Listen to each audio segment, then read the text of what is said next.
اور کسی اور کی خواہش کریں گی۔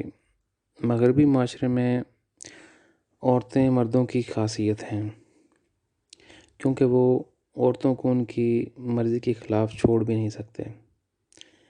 میں نے مغربی معاشرے میں کافی عرصہ گزارا۔ جب بھی عورت مرد کو چھوڑتی ہے تو اس کی دنیا تباہ کر جاتی ہے۔ اس سے کوئی فرق نہیں پڑتا کہ وہ کس سماجی سطح سے تعلق رکھتا ہے۔ مغربی مرد اپنی عورتوں کو مسلمان مردوں کی طرح تھام نہیں سکتے۔ مسلمان مرد اپنی عورتوں کی حفاظت ان کی مرضی کے خلاف اپنی ذاتی عورتوں کے طور پر کرتے ہیں۔ مغربی مردوں کے لیے یہ اس کے برعکس ہے۔ انہیں اپنے ساتھ رہنے کے لیے جیون ساتھیوں کو کئی طریقوں سے خوش کرنا پڑتا ہے۔ انہیں اپنی خواتین کے ساتھ اچھا سلوک کرنا ہوگا، اپنے رشتے میں بہت زیادہ کوششیں کرنی ہوں گی، انہیں بہت سارے تحائف دینا ہوں گے اور انہیں خوش کرنے کے لیے ان کے ساتھ چھٹیوں پر جانا ہوگا۔ مغربی مرد بہت سے کام اس لیے کرتے ہیں کہ خواتین ان کی زندگی کا مرکز ہیں۔ دن بدن وہ اپنی بیوی کے ساتھ اپنے تعلقات کو برقرار رکھنے کے لیے بہت کوشش کرتے ہیں، ورنہ ان کا رشتہ بہت جلد ٹھنڈا ہو جائے گا۔ پھر بہت سی خواتین کا کہنا ہے کہ وہ آگے نہیں بڑھ سکتیں کیونکہ ان کی دلچسپیاں ایک جیسی نہیں ہیں، لیکن مغربی مردوں کو موقع ملے گا اگر وہ اپنے ساتھی کو خوش کرنے کا کوئی بہترین طریقہ تلاش کریں۔ میرا سوال یہ ہے کہ کیا کوئی مسلمان بھی ایسا کر سکتا ہے؟ وہ بادشاہوں کی طرح ہیں۔ جب مسلمان مرد گھر آتے ہیں تو کھانا تیار ہونا چاہیے۔ وہ اپنی بیویوں کے بغیر فیصلے کرتے ہیں۔ جب وہ ان کے ساتھ سونا چاہیں تو انہیں اپنی خواتین سے پوچھنے یا انہیں تحفے دینے کی ضرورت نہیں ہے۔ مسلمان مرد جب چاہے اس کی بیوی کو خود کو اس کے حوالے کرنا پڑتا ہے۔ جب وہ صحیح موڈ میں نہیں ہوتی تو مغربی مردوں کو اپنے ساتھی کے ساتھ ہونے کے لیے بہت سے کام کرنے پڑتے ہیں۔ انہیں خوشگوار اور رومانوی ماحول بنانا ہوگا، بصورت دیگر وہ مسترد کر دیے جائیں گے۔ میں کچھ مسلمانوں کو جانتا ہوں جن کے جرمن پارٹنر ہیں۔ جب وہ اپنی بیویوں سے پوچھتے ہیں، مثال کے طور پر، کیا تم نے آج میرے لیے کھانے کے لیے کچھ بنایا ہے؟ وہ جواب دیتی ہیں، یہ خود کرو۔ وہ بہت پریشان ہیں کیونکہ ایک مسلمان عورت ایسا کبھی نہیں کہے گی۔ جب مسلمان مردوں کا حال مغربی مردوں جیسا ہوگا تو انہیں اپنی بیویوں کو خوش کرنا ہوگا۔ تو میں یہ دیکھنا چاہوں گا کہ وہ اپنی جنوبی جارحانہ اور انتہا پسند طبیعت کے ساتھ کس حد تک پہنچ سکتے ہیں۔ ایسی دنیا میں وہ خود کو خوش قسمت سمجھ سکتے ہیں جب انہیں کوئی عورت ملتی ہے۔ اس لیے خواتین بھی اسلام کی اصلاح میں اہم کردار ادا کریں گی۔ وہ اسلام کو ایک اعلیٰ سطح پر اٹھانے میں مدد کرتی ہیں جس پر یہ مغربی معاشرے تک پہنچتا ہے۔ پرندے دو پروں سے اٹھتے ہیں، ایک بازو مسلمان مرد اور دوسرا مسلمان عورت کی علامت ہے۔ اب تک مسلمان مردوں نے خواتین پر غلبہ حاصل کیا ہے اور انہیں اپنے ساتھ ایک ہی سمت میں اڑنے پر مجبور کیا ہے۔ یہ جذباتی اندرونی کشمکش اسلام میں نہیں ہے، کیونکہ خواتین کہنے کو کم و بیش کچھ نہیں ہیں۔ اسلام میں مردوں اور عورتوں کے درمیان مساوی حقوق کے تعلق پر مبنی جذباتی تصادم ہوگا۔ اگر مسلمان خواتین اپنے حقوق کا مطالبہ کرتی ہیں اور اپنے مسلمان مرد کے ساتھ کندھے سے کندھا ملا کر کھڑی ہوتی ہیں تو میں دیکھنا چاہوں گا کہ ان کی بنیاد پرستی اور انتہا پسندی کس حد تک پہنچ جائے گی۔ یہ ان کے لیے آخری دن ہوں گے۔ یہ اصلاح جلد از جلد شروع ہو جائے، تب دنیا ان اسلامی بنیاد پرستوں، انتہا پسندوں اور دہشت گردوں سے محفوظ رہے گی۔ خدا کے نبی ہونے کے ناطے یہ میرے کاموں میں سے ایک ہے کہ میں بنی نوع انسان کی مدد کروں کہ اس کو دور ہونے دیں۔ عالم اسلام کے تاریک دور کی ایسی اصلاح سیاستدانوں کے ذریعے نہیں ہو سکتی، یہ صرف خدا کی طرف سے آنے والے شخص کے ذریعے ہی ہو سکتا ہے، کیونکہ وہ خدا کی طرف سے بولتا ہے اور جو کچھ وہ کہتا ہے اس کے ابدی ذمہ داری لیتا ہے۔ قرآن مطلق ہے، یہ 3 حصوں میں تقسیم کیا جاتا ہے۔ ایک حصے میں خدا کی آیات ہیں، دوسرے حصے میں فرشتہ جبرائیل کے انکشافات ہیں، اور تیسرے حصے میں محمد نے اپنے زمانے کے ماحول کو کنٹرول کرنے کے لیے بہت سی چیزوں کو اپنے خیالات کے ساتھ ملایا۔ فرشتوں نے مجھ سے کہا کہ اگر میں اسلامی خواتین کے تنازع پر پرائم ٹائم میں یہ انکشاف کروں تو ان میں سے لاکھوں کروڑوں مجھے ای میل بھیجیں گے۔ وہ مجھ پر یقین کریں گے کہ میں خدا کی طرف سے بھیجا ہوا شخص ہوں۔ مسلم خواتین کے لیے ایک عظیم مصیبت کا وقت شروع ہو جائے گا اگر وہ اپنے حقوق کے لیے کھڑی ہو جائیں اور جو کچھ میں نے نازل کیا اس پر یقین کر لیں۔ پھر بہت سے اسلامی مرد انہیں مارنے کی کوشش کریں گے۔ اس اصلاح سے بہت مصائب اور تکلیفیں ہوں گی، لیکن آخر میں اسلام ایک نئی جہت میں داخل ہوگا۔ اسلامی ممالک میں جمہوریت پروان چڑھے گی اور انسانی حقوق کا احترام کیا جائے گا۔ ایسی اسلامی دنیا باقی دنیا کے لیے کوئی خطرہ نہیں ہوگی۔ اگلا قدم اس پرامن ماحول میں مملکت خدا کی تعمیر کرنا ہوگا۔ پوائنٹ نمبر 12 اگرچہ مذاہب کا زمانہ نہیں، خدا اور جنتیں اس پر کام کرنا چاہتے ہیں۔ عیسائی اقدار کی بنیاد وہ جمہوریت میں آزادی اظہار کے حق کا استعمال کرتے ہوئے انسانیت کو ایک نئی روحانی سطح پر بلند کرنا چاہتے ہیں۔ لہٰذا مسیحی دنیا کا ایک اخلاقی اور ذمہ دارانہ فرض ہے کہ وہ خدا کی دعوت پر عمل کرے۔ اگر مملکت خداداد کے لیے مثالی ماحول کی بنیاد سب سے پہلے جرمنی اور یورپ میں قائم ہو جائے تو باقی دنیا میں بھی بعد میں ایسا ہی ہوگا۔ اس معاملے میں امریکہ نے اپنا موقع ضائع کیا۔ جنتوں کی روشنی امریکہ چھوڑ کر اب جرمنی اور یورپ کے اوپر ہے۔ اگر میں ایک مرکزی فرد کی حیثیت سے یہ نہیں کر سکتا تو 2040 تک جرمنی اور بالخصوص یورپ میری پیروی کریں گے۔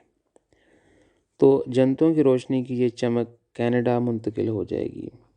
اس کے بعد کینیڈا کے پاس خدا کی پکار پر عمل کرنے کے لیے 7 سال ہیں۔ اس ملک کو میرے ساتھ مرکزی فرد کے طور پر خدا کے ساتھ کھڑا ہونا چاہیے۔ اگر کینیڈا اس موقع پر فائدہ نہیں اٹھاتا تو آسمانی روشنی کی چمک ایشیا میں منتقل ہو جائے گی۔ چین، بھارت اور پاکستان خاص طور پر وہاں کے اہم ممالک ہوں گے۔ یہ دن میری زندگی کے آخری دن ہوں گے۔ میں نہیں جانتا کہ خدا کے پاس کون سا منصوبہ ہے یا اس کے بعد بنی نوع انسان کے لیے کس قسم کا دور شروع ہوگا۔ میں نے خدا کے بہت سے راز فاش کر کے بہت سے پردے اٹھائے۔ میں صرف ایک بات کو جانتا ہوں، وہ انکشافات اور سچائی جو میں نے خاص طور پر خدا کے بارے میں لایا ہوں، وہ چابی ہیں جن سے ہم خدا پر مرکوز ایک الہی خاندان کی تعمیر کر سکتے ہیں۔ میری کتاب خدا دکھائی دینے والا خدا ہے جو انسانیت پر ایک مرئی خدا کے طور پہ ظاہر ہوتا ہے۔ خدا کی نئی دنیا میں ماضی کے انبیاء کی تمام پیشین گوئیوں کو پورا کرنے کی چابی ہے۔ اگر آج ہم خدا کے اس لمحے کو نظر انداز کرتے ہیں تو صرف ابلیس کو ہی فائدہ ملے گا۔ وہ ایٹمی ہتھیاروں کے ذریعے ہمارے سیارے کو تباہ کر دے گا۔ یہ میرے لیے، انسانیت کے لیے یا باقی دنیا کے لیے فائدہ مند نہیں ہوگا۔ لہٰذا ایک خدا کی طرف سے آنے والے شخص کے طور پر میں اپنی طاقت اور کوشش کا 100% اس بنیاد کی تعمیر کے لیے استعمال کروں گا کہ بنی نوع انسان کی جہالت ختم ہو جائے۔ میں اپنی جان اور خون خدا اور جنتوں کے لیے دے دوں گا۔ اگر ضروری ہو تو اس دنیا کی حفاظت کریں۔ اب میں اور کچھ نہیں کہہ سکتا، کیونکہ اب تک میں خدا کی منشا پوری کرنے میں پیچھے رہ گیا ہوں۔ میں ابھی تک اس مشن کو آگے بڑھانے اور اسے جرمنی اور یورپ میں متعارف کرانے کی بنیاد نہیں بنا سکا ہوں۔ جرمنی کو ایک منتخب قوم کے طور پر اور یورپ کو خدا کی منشا پوری کرنے کے لیے میری مدد کرنی چاہیے۔ یہ ناکامی پر ختم نہیں ہونا چاہیے، جیسا کہ بحالی کی انسانی تاریخ میں ہمیشہ ہوا ہے، کیونکہ بنی نوع انسان نے اپنی ذمہ داری پوری نہیں کی۔ نتیجتاً انسانیت کو اس کی قیمت مصائب، درد اور خون ریزی کے ذریعے ادا کرنی پڑی۔ اس بار ہمیں کامیاب ہونا ہے، فرق کرنا ہے اور ثابت کرنا ہے کہ ہم وہ لوگ ہیں جو اس دنیا کو ایک بہتر دنیا میں بدلنا چاہتے ہیں۔ اپنے پورے دل و جان سے اور اپنی دعاؤں کے ذریعے میں اس بات کو یقینی بنانے کے لیے ہر ممکن کوشش کرتا ہوں کہ جرمنی، یورپ اور باقی دنیا اس مقصد کو حاصل کر سکے۔ اب ہم اگلے باب میں آ گئے ہیں۔ انتہا پسند اسلامی دہشت گردوں کے ذریعے اسرائیل، یورپ اور امریکہ کو تباہ کیا جا سکتا ہے۔ Israel, Europe and America can be destroyed through extreme fanatical Islamic terrorists۔ ہم انسانی تاریخ کے 6000 سال کے اختتام پر رہتے ہیں۔ ان 6000 سالوں میں وہاں بہت سارے چکر ہیں جن میں ابلیس داخل ہوا اور انسانیت کو اس کی قیمت بہت زیادہ مصائب اور تکلیف سے ادا کرنی پڑی۔ آج ہم ایک انتہائی خطرناک دنیا میں رہتے ہیں، کیونکہ ہمارے پاس ایٹمی ہتھیار ہیں جو پوری انسانیت کو مٹا سکتے ہیں۔ زیادہ خطرہ یہ ہے کہ ابلیس اور اس کی بری قومیں خفیہ طور پر سرگرم عمل ہیں۔ وہ انتہائی جنوبی اسلامی دہشت گردوں کو اسرائیل، یورپ اور امریکہ کو ایٹمی حملے کے ذریعے تباہ کرنے کے لیے اپنے مقاصد کے طور پر استعمال کرتے ہیں۔ کم از کم وہ چاہتے ہیں کہ ان ممالک کے مختلف حصوں کو زمین بوس کر دیا جائے۔ ہر گزرتے دن کے ساتھ میں اپنی روحانی آنکھوں سے دیکھ سکتا ہوں کہ انتہائی جنوبی مسلمانوں پر ابلیس اور اس کی شیطانی طاقتوں کا اثر مضبوط ہوتا جا رہا ہے۔ ابلیس خاص طور پر اسلامی لمبی داڑھی والے ملاؤں کے ساتھ کام کرتا ہے۔ وہ مضبوط بنیاد پرست ہیں اور اپنے اور دوسرے مذاہب کے بارے میں تنگ ذہن رکھتے ہیں۔ اسلام کا مفہوم خدا کی اطاعت اور اس کے لیے اپنی زندگی وقف کرنا ہے، لیکن اس معاملے میں وہ بہت زیادہ متشدد شیطانی فطرت کے زیر اثر ہیں۔ وہ یہ جانے بغیر ابلیس کے تحت فرمانبرداری سے کام کرتے ہیں۔ میں اکثر فردوس اور جنتوں کا سفر کرتا ہوں۔ میں جب بھی تاریک جہنموں سے گزرتا ہوں اور ابلیس کو دیکھتا ہوں تو اس کی آنکھوں سے خون نکلتا ہے جو کہ نفرت، تعصب، غرور اور تشدد سے بھری ہوتی ہیں۔ وہ ایک برفانی سرد قاتل ہے۔ وہ انسانیت کی مکمل تباہی دیکھنا چاہتا ہے۔ اگر لوگ اپنی موت کے بعد روحانی دنیا میں داخل ہوتے ہیں تو وہ دیکھ سکتے ہیں اور تجربہ کر سکتے ہیں کہ اس نے کتنے تاریک جہان اور جہنمیں بنائے ہیں۔ جس نے بھی اس کی فطرت اور عادات کو اپنایا وہ خود بخود اپنی منزل کی طرف گامزن ہو جائے گا اور موت کے بعد ان تاریک جہنموں میں اختتام پذیر ہو جائے گا۔ یہ تمام تاریک جہان ابلیس، گرے ہوئے فرشتوں اور اس کی بری قوتوں کے بہت مضبوط سوراخ ہیں۔ جب میری پہلی کتاب، جس کا نام ہے خدا دکھائی دینے والا خدا ہے، جو انسانیت پر ایک مرئی خدا کے طور پر ظاہر ہوتا ہے،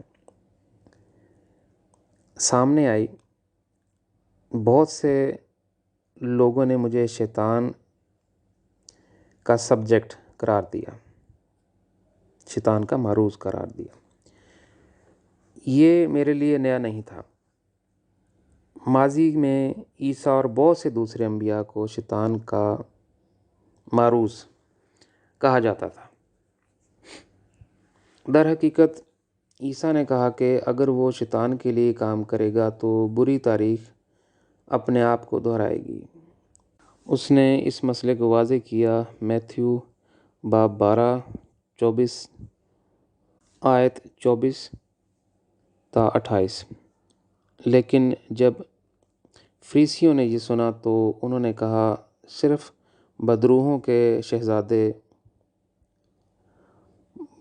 بلم بول کی مدد سے یہ آدمی بدروحوں کو نکالتا ہے۔ عیسیٰ نے ان کے خیالات کو پہچان لیا اور ان سے کہا، ہر بادشاہت جو آپس میں تقسیم ہو جائے گی تباہ ہو جائے گی، اور ہر شہر یا گھرانہ جو آپس میں بٹے گا وہ قائم نہیں رہے گا۔ اگر شیطان کو نکالتا ہے تو وہ اپنے ہی خلاف تقسیم ہو جاتا ہے، پھر اس کی بادشاہی کیسے قائم رہ سکتی ہے؟ اور اگر میں بازل بول کے ذریعے بدروحوں کو نکالتا ہوں تو تمہارے لوگ کس کے ذریعے سے نکالتے ہیں؟ تو پھر وہ تمہارے جج ہوں گے۔ لیکن اگر میں خدا کی روح سے بدروحوں کو نکالتا ہوں تو خدا کی بادشاہ تم پر آ گئی ہے۔ یہی اصول مجھ پر بھی لاگو ہو سکتا ہے۔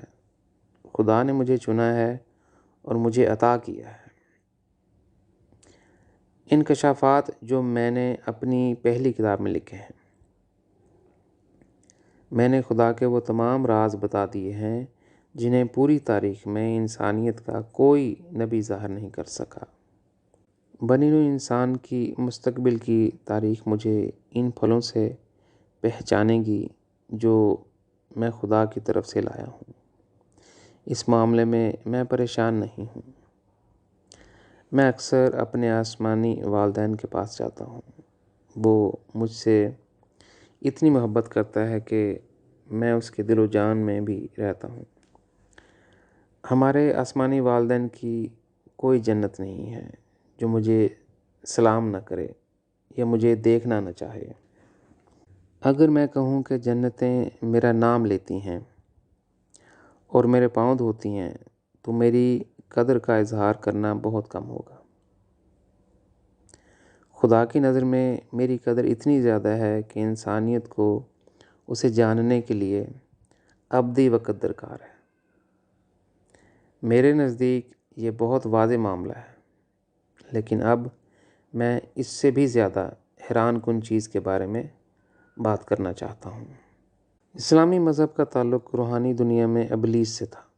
زمین پر مذاہب کی تخلیق سے پہلے ان کا تعلق نسبتاً فرشتوں، جنات اور روحانی دنیا میں دیگر مخلوقات سے تھا۔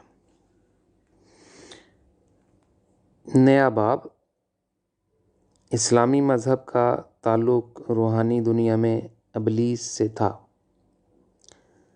The Islamic religion belonged to Lucifer in the spiritual world.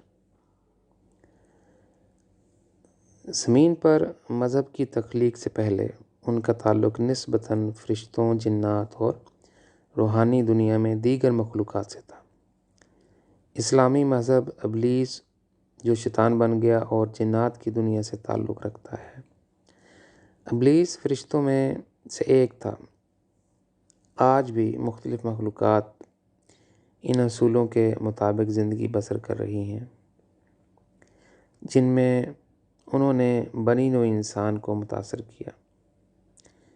یقیناً وہ انتہائی ترقی یافتہ مخلوق ہیں۔ وہ مذہب کے اس مرحلے میں نہیں رہتے جس میں ہم آج زمین پر رہتے ہیں، لیکن ابتدا ہی میں انہوں نے انسانی زمین میں مذہب کے دائرے کی تشکیل کی بنیاد ڈالی۔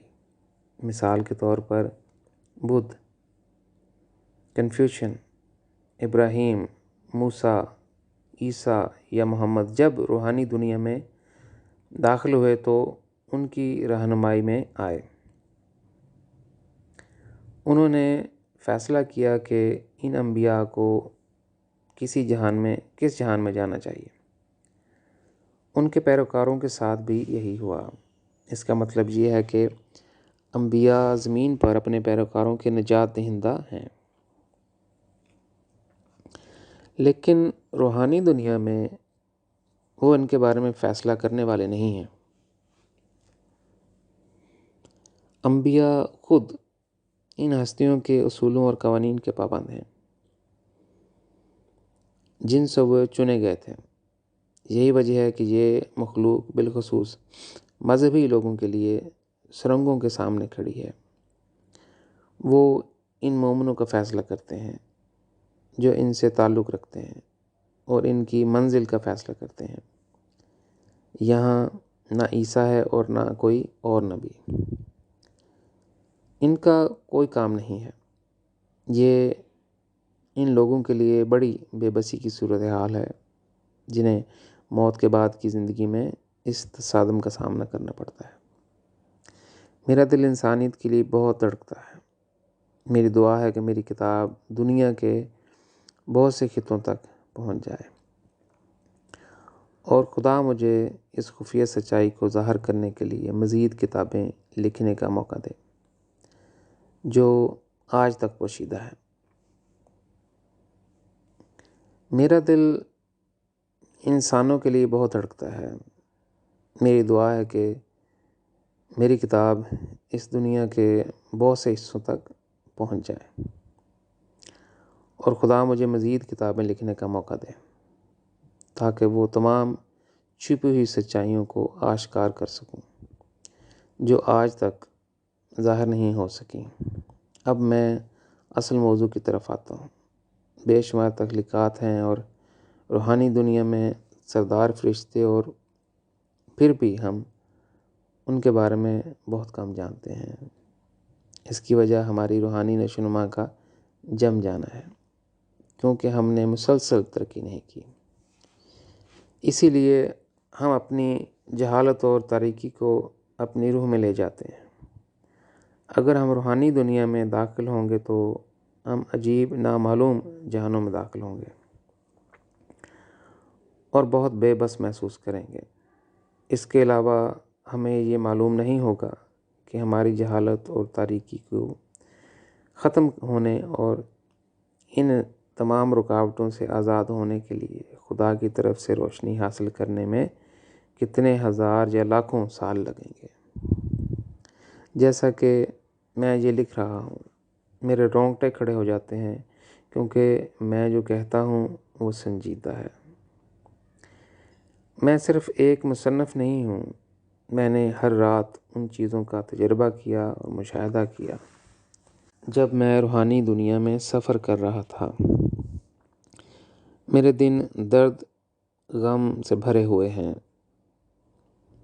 اور میرے کندھوں پر ایک بھاری بوجھ ہے، کیونکہ میں اپنے ساتھیوں کے ساتھ اس سچائی کو بانٹنے کی کوئی بنیاد نہیں پا سکتا۔ میں نے 40 سالوں سے خود کو اکیلا اور تنہا محسوس کیا، کیونکہ میں اس آسمانی سچائی کو اپنے ساتھ رکھتا ہوں۔ میرے کندھوں پر بوجھ اس وقت بھاری ہوتا جا رہا ہے جب میں سوچتا ہوں کہ یہ سب کچھ اللہ نے مجھے انسانوں تک پہنچانے کے لیے دیا ہے۔ یہ انہیں روحانی طور پر ترقی کرنے اور بدقسمتی کی غلامی سے آزاد ہونے اور ہمیشہ کے لیے خدا کے ساتھ اپنی خوشی حاصل کرنے میں مدد کرے گا۔ اب ہم ایک نئے باب میں آگے ہیں، سردار فرشتے اور ان کے مذاہب اور سچائی کا اظہار۔ The archangels, their religions and expression of truth۔ جب ہم ابلیس کے بارے میں بات کر رہے ہیں جو شیطان بن گیا، جبرائیل، میکائیل، اسرافیل یا رافیل وغیرہ، جو سب فردوس کے سفید روشنی کے دائرے کے سردار فرشتے ہیں، اس دائرے میں وہ فردوس کی نچلی تخلیقات کے ذمہ دار ہیں۔ میں نے یہاں صرف 5 کا ذکر کیا ہے، لیکن یہاں 12 ملین سردار فرشتے ہیں۔ ہر ایک فرشتے کے نیچے 12 ملین تخلیقات ہیں۔ ہر تخلیق کی بے شمار جہان ہیں۔ ان جہانوں کے ان کے اپنے اپنے محراب ہیں۔ اس کے علاوہ ہر فردوس میں بے شمار فرشتے اور دیگر مخلوقات ہیں۔ سردار فرشتے ایک مخصوص نظام کے ساتھ کام کرتے ہیں۔ یہ تخلیقات نسبتاً سچائی کے تابع ہیں۔ سچائی مسلسل بدل رہی ہے۔ فردوس میں جہان جتنے زیادہ ہوں گے، سچائی کا اظہار اتنا ہی بدلتا ہے۔ جب میں پہلی بار فردوس کے نچلے درجے کے فرشتوں سے ملا تو انہوں نے مجھ سے کہا، سچائی نہیں بدلتی، صرف سچائی کا اظہار بدلتا ہے۔ زمین پر انبیاء کی رہنمائی کرتے ہوئے انہیں ان اصولوں کا پابند بھی کیا۔ میں فردوس کے قیام کے مرحلے کے ان جہانوں سے گزرتے ہوئے بہت متاثر ہوا، کیونکہ یہ اصول وہاں کام کرتے ہیں۔ ہر نئے جہان میں سچائی کا ایک نیا اظہار ہے۔ جب کوئی روح فردوس کی تشکیل کے مرحلے کے جہانوں کو عبور نہیں کر سکتی تو یہ حقیقت کہ سچائی کبھی بھی اپنے اظہار کو نہیں بدلتی، بنیادی کردار ادا کرتی ہے۔ تاہم اگر کسی روحانی وجود میں نسبتی سچائی کی ان نچلے جہانوں کو عبور کرنے کے لیے اتنی روشنی ہو تو ایک قابل ذکر تصادم ہوگا جو اسے بے آواز کر دے گا۔ یا بار بار ہوتا ہے جب تک کہ فردوس کی نشو و نما کے مرحلے کے جہان جو کہ سچائی کے بالواسطہ ترقی کی فردوس ہیں۔ اگر کوئی کسی روحانی وجود کو تشکیل کے مرحلے کے جہانوں سے ترقی کے مرحلے کی ایک اعلیٰ جہان میں لے آتا ہے، جہاں وہ ایک نئی شکل اور اظہار میں بالواسطہ سچائی کی تعلیم کا تجربہ کرتا ہے، تو یہ روحانی وجود الجھ جاتا ہے۔ لہٰذا امن و امان کی تشکیل کے مرحلے کے جہانوں میں نظام کی پیروی بہت اہم ہے۔ جب ہم ترقی کے مرحلے کے جہانوں تک پہنچ جاتے ہیں تو ہمیں آزادی، خود ارادیت کے لیے زیادہ جگہ، لچک اور سچائی کی پیروی کرنی اور اسے سمجھنے کے لیے گہری وضاحتیں ملتی ہیں۔ اگر کوئی فرد فردوس کے سفید دائرے کی تکمیل کے مرحلے میں داخل ہوتا ہے تو خدا اور اس کی فطرت کو جاننے کے لیے پوری حقیقت ایک مقام پر جمع ہو جاتی ہے۔ وہاں ایک روحانی وجود اپنے آپ کو اعلیٰ تخلیقات میں بسنے کے لیے تیار کر سکتا ہے، جسے ہم روحانی دنیا میں اعلیٰ مخلوقات کہتے ہیں۔ جنتوں کی اعلیٰ تخلیقات کا آغاز خدا کی ماں اور باپ کی فطرت سے ہوتا ہے۔ اس کا مطلب یہ ہے کہ خدا کی ماں اور باپ کی فطرت کی بے شمار جنتیں ہیں، لیکن ضروری بنیادی مواد خدا کی محبت ہے۔ ماں اور باپ کی فطرت کی تمام جنتوں کو خدا کی عمودی جنتیں کہا جاتا ہے۔ ان جنتوں کی خاص بات وہ جگہ ہے جہاں سنہری جنتیں ہیں، جو اس کی ماں کی فطرت کی نمائندگی کرتی ہیں، اور نیلی جنتیں وہ ہیں جو اس کی باپ کی فطرت کی نمائندگی کرتی ہیں۔ آخر تک اس مقام سے خدا کے ساتھ اور اس میں مشاہدہ اور تجربہ کرنے کے لیے اور بھی بہت کچھ ہے۔ میں اس موضوع کو ابھی چھوڑتا ہوں، ورنہ میں اپنے اصل مواد سے بہت دور ہٹ جاتا ہوں اور متعلقہ سچائی کے جہانوں کے موضوع پر واپس آتے ہیں۔ زمین پر موجود تمام مذاہب فردوس کی تشکیل کے مرحلے کے جہانوں کے محدثین سے متاثر تھے۔ فرشتہ جبرائیل، ابلیس اور باقی سب اپنے اپنے جہانوں میں رہتے تھے اور نسبتاً سچائی کی پیروی کرتے تھے، پھر بھی وہ ایک دوسرے کے قریب محسوس نہیں کرتے تھے۔ وہ اپنے اپنے جہانوں میں الگ ہو گئے۔ میں تشکیل کے مرحلے کے جہانوں کو 3 دائروں میں تقسیم کر سکتا ہوں۔ یہ اخلاقی، اصولی اور روحانی اقدار کے دائرے ہیں۔ میں ان جگہوں کو سفید روشنی کے سبز جہان کہہ سکتا ہوں۔ ابلیس ان دائروں میں سے ایک میں پروان چڑھا۔ وہ بنیادی طور پر سچائی کے پابند تھے۔ ابلیس کے جہانوں سے ہٹ کر سچائی کے دیگر متعلقہ جہان ہے۔ وہاں آپ اپنے ضمیر کے ذریعے سچائی کی پیروی کرتے ہیں۔ ابلیس ان جہانوں میں داخل نہیں ہو سکتا کیونکہ اس کے پاس اس کی ترقی نہیں تھی۔ میں یہ کہہ سکتا ہوں کہ ابلیس روحانی طور پر تشکیل کے مرحلے اور ترقی کے مرحلے کے جہانوں کے آغاز کے درمیان بڑھتا ہے۔ اس کا ضمیر ابھی اتنا تیار نہیں ہوتا کہ اس کے ذریعے سچائی کی پیروی کر سکے۔ یہ صرف اطاعت اور اصولوں کے ذریعے ہی سچائی کی نسبتاً پیروی کر سکتا ہے۔ اس لیے جب اسے وقتاً فوقتاً اعلیٰ جہانوں میں سفر کرنے کا موقع دیا گیا تو وہ الجھن میں پڑ گیا۔ ابلیس نے ہمیشہ محسوس کیا کہ اس کے پاس اعلیٰ جہانوں میں ترقی جاری رکھنے کی اہلیت ہے۔ جب وہ اپنے جہان میں واپس آیا تو اس نے مزید مایوسی، ناراضگی محسوس کی اور اس نے اعلیٰ جہانوں کا بدلہ لینے کی کوشش کی۔ اسلام اور مسلمان ایک ہی صورتحال میں ہیں، لیکن میں ابلیس کے بارے میں مزید راز افشاں کرنا چاہتا ہوں، کیونکہ اسلام روحانی دنیا میں اس کا مذہب ہے۔ اگر ابلیس نے اپنے ضمیر کے ذریعے اعلیٰ جہانوں میں ترقی حاصل کی ہوتی تو اسے پتہ چل جاتا کہ اس میں بہت سی پیچیدگیاں ہیں۔ یہ اس کے لیے تکلیف دہ ہوتا کیونکہ بہت سی چیزیں بظاہر ناممکن لگتی ہیں لیکن پھر بھی سچ ہیں۔ ان جہانوں میں سچائی کا سامنا کرنا ایک بہت بڑا چیلنج ہے۔ چیزوں کو اپنے انداز میں دیکھنے اور اعلیٰ جہانوں سے مشورہ نہ لینے کی اس کی بے صبری اس کے اور اعلیٰ جہانوں کے درمیان کشمکش کا باعث بنی۔ عظیم فرشتے جبرائیل اور میکائیل بہت برباد تھے۔ وہ ترقی کرنا چاہتے تھے۔ انہوں نے زیادہ مثبت انداز میں اور صبر سے ان کی نشو و نما کے عمل کی پیروی کی۔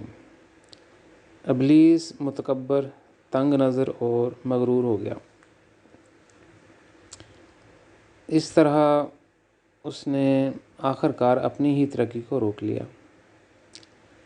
اس سے اس کی کوئی مدد نہیں ہوئی۔ اس کے برعکس اسے مزید الجھا دیا۔ اسلام اس وقت ایسی ہی صورتحال سے گزر رہا ہے۔ مذہب، مذہبی ترتیب، مذہبی طریقے، سرگرمیاں اور حالات اگلے مرحلے کی بنیاد ہیں جن کے ذریعے روحانی ترقی، مشاہدات اور تجربات کی نئی منزل تک پہنچ سکتی ہے۔ اگر ایسا نہیں ہوتا تو تمام مذہبی رسومات معمول بن جاتے ہیں اور ایک ہی بھنور میں ختم ہو جاتے ہیں۔ تمام مذاہب ان تجربات سے گزر رہے ہیں، لیکن میں اب دوسرے مذاہب کے بارے میں نہیں بلکہ اسلام ابلیس کے مذہب کے بارے میں بات کرنا چاہتا ہوں۔ ابلیس تشکیل کے مرحلے کے جہانوں میں رہتا ہے، اس لیے اسلام بھی تشکیل کے مرحلے کا مذہب ہے۔ ابلیس کو دوسرے سردار فرشتوں کے ساتھ مسائل لاحق تھے۔ وہ باز نہیں آیا بلکہ اپنی متشدد طبیعت کو جاری رکھتے ہوئے پرامن روحانی ماحول کو تباہ کرنا شروع کر دیا۔ دوسرے سردار فرشتے جو پرامن راستے پر چلنا چاہتے تھے، انہوں نے اسے صبر کرنے کا مشورہ دیا جب تک کہ مزید وضاحت کا وقت نہ آ جائے۔ تاہم اس نے اپنی رائے اور ذہانت پر توجہ دی۔ وہ چیزوں کو غلط استعمال کرنا چاہتا تھا اور اس لیے خود کو زہر آلودہ کر دیا۔ نتیجے کے طور پر یہ فرشتوں کے درمیان جنگ میں آیا، کیونکہ فرشتوں نے کوئی دوسرا انتخاب نہیں چھوڑا۔ تشدد اس کے ساتھ شروع ہوا، وہ جہنموں کی اصل وجہ ہے۔ آخرکار اس فردوس کی تشکیل کے مرحلے کے جہانوں سے نکال دیا گیا۔ اس نے خود مذاہب کو روحانی دنیا میں الجھایا۔ لفظ مذہب کا مطلب ہے خدا کی طرف جانے کا راستہ۔ لیکن اب میں صرف اسلام کے بارے میں بات کرنا چاہتا ہوں، کیونکہ یہ مذہب زمین کو تباہ کر سکتا ہے، خاص طور پر امریکہ، اسرائیل اور یورپ میں۔ جبرائیل اور میکائیل نے ابلیس کے خلاف جنگ جیت لی، لیکن اس کے درمیان اختلافات پیدا ہو گئے۔ فرشتے جو ابلیس کے ساتھ تھے اس کے ساتھ گئے، اور انہیں گرے ہوئے فرشتے کہا جاتا ہے، فالن اینجلز۔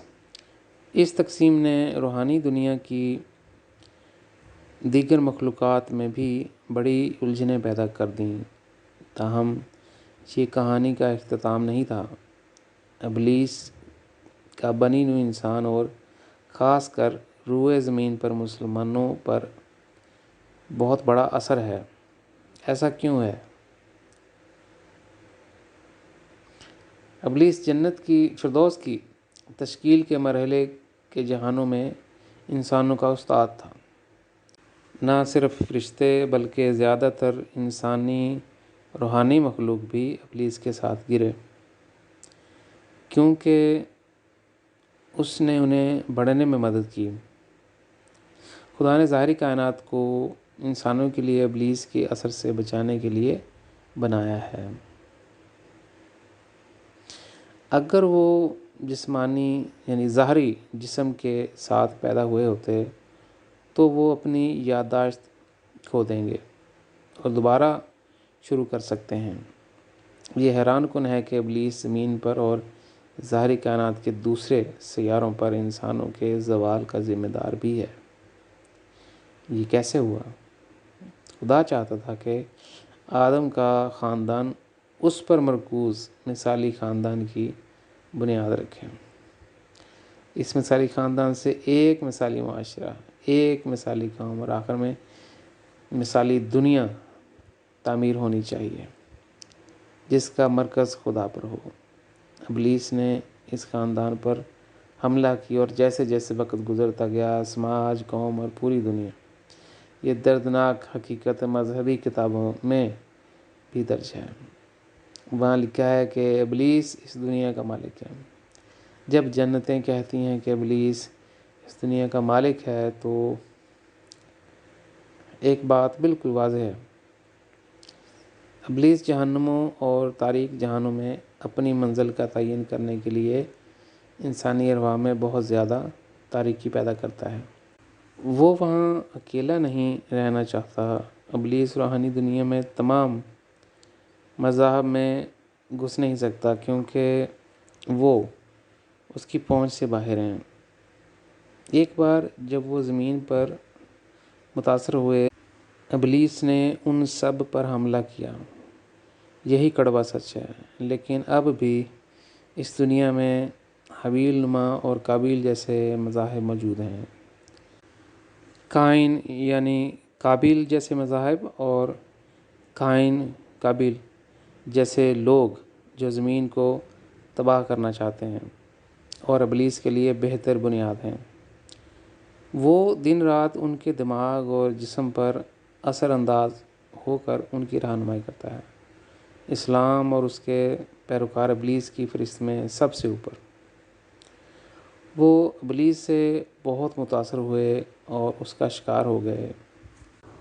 ابلیس کا صرف روحانی جسم ہے، لیکن کوئی ظاہری جسم نہیں، اس لیے وہ خود یا اپنی شیطانی قوتوں کے ذریعے زمین کو تباہ نہیں کر سکتا۔ اسے زمین پر ایسے سبجیکٹ کی ضرورت ہے جس کا ظاہری جسم انسانوں جیسا ہو۔ ابلیس اپنے دماغ کو جوڑ کر اس زمین اور انسانوں کو تباہ کرنا چاہتا ہے۔ ابلیس کے غلبے والے لوگ اس سے واقف نہیں ہیں اور خود کو تباہ کر رہے ہیں۔ اسلامی انتہا پسند اور دہشت گرد اس کی عمدہ مثال ہیں۔ اگر وہ شر پسند لوگوں کے زیر اثر آتے ہیں تو وہ بے گناہوں کو مارنے کے لیے دھماکہ خیز خودکش بیلٹ باندھ لیتے ہیں۔ ہماری دنیا میں ہمیں ایسے لوگ ملتے ہیں جن کی فطرت حابیل اور قابیل جیسی ہے۔ حابیل جیسی فطرت کے لوگ جینے اور دوسروں کو جینے کی خواہش رکھتے ہیں اور پرامن ماحول کی خواہش رکھتے ہیں۔ قائن یعنی قابیل جیسی فطرت والے لوگ زیادہ آمر کی طرح ہوتے ہیں۔ وہ منفی ہوتے ہیں اور یقین رکھتے ہیں کہ چیزیں اس طرح ہونی چاہیے جیسے وہ چاہتے ہیں۔ اگر ایسا نہیں ہوتا ہے تو وہ بہت سے تنازعات، الجھنیں اور تشدد کو جنم دیتے ہیں۔ ہمارے عہد و ایام میں زیادہ تر مسلمان ابلیس کے سبجیکٹس ہیں۔ روحانی دنیا میں بھی محمد کہتے ہیں کہ جارحیت اور تشدد نے ان کے پیروکاروں کو بہت متاثر کیا ہے۔ آئیے اسلام کی تاریخ کی تہہ تک پہنچتے ہیں۔ یہ مذہب ابلیس کے انتہائی زیر اثر کیوں آیا اور آج تک اپنے ماننے والوں کو بھی حقوق اور آزادی نہیں دی؟ ہمیں آدم اور ابراہیم کے زمانے میں واپس جانا ہے کیونکہ یہ دونوں لوگ اس کے ذمہ دار ہیں۔ یہاں میں آدم کے بارے میں مختصر بات کرنا چاہتا ہوں۔ اپنے خاندان میں قابیل نے حابیل کو قتل کیا۔ قائن یعنی قابیل کے ذریعے ہم ابلیس کی فطرت کے بارے میں مزید جان سکتے ہیں کیونکہ وہ ابلیس کی نمائندگی کرتا تھا۔ قابیل اور حابیل کے درمیان اور آدم اور حوا کے درمیان بہت سے تنازعات تھے۔ میں 3 اہم وجوہات کی وضاحت کرنا چاہتا ہوں کہ قابیل نے حابیل کو کیوں مارا۔ قابیل اس عورت کو چاہتا تھا جو حابیل سے پیار کرتی تھی۔ دوسرا، وہ پرتشدد طریقے سے حابیل کی زمین اور جائیداد چھیننا چاہتا تھا۔ کم و بیش وہ حابیل کو غلام کی حیثیت سے دیکھنا چاہتا تھا۔ تیسرا، قابیل خدا کے ساتھ حابیل کے رشتے میں بہت حسد کرتا تھا۔ اس سے اس کے اندر انتہائی اندرونی کشمکش پیدا ہو گئی۔ آج جب ہم اپنی دنیا کو بہت غور سے دیکھتے ہیں تو صرف مسلمان ہی ہیں جو اپنی خواتین کو آزادی نہیں دیتے۔ وہ انہیں ہمیشہ کے لیے پردے کے پیچھے چھپانا چاہتے ہیں۔ اسلامی ممالک انسانی حقوق کی بہت کم پرواہ کرتے ہیں۔ عام طور پر صرف 2 قسم کے حکمران ہوتے ہیں، آمر یا بادشاہ۔ وہ تمام اختیارات اپنے ہاتھ میں لینا چاہتے ہیں۔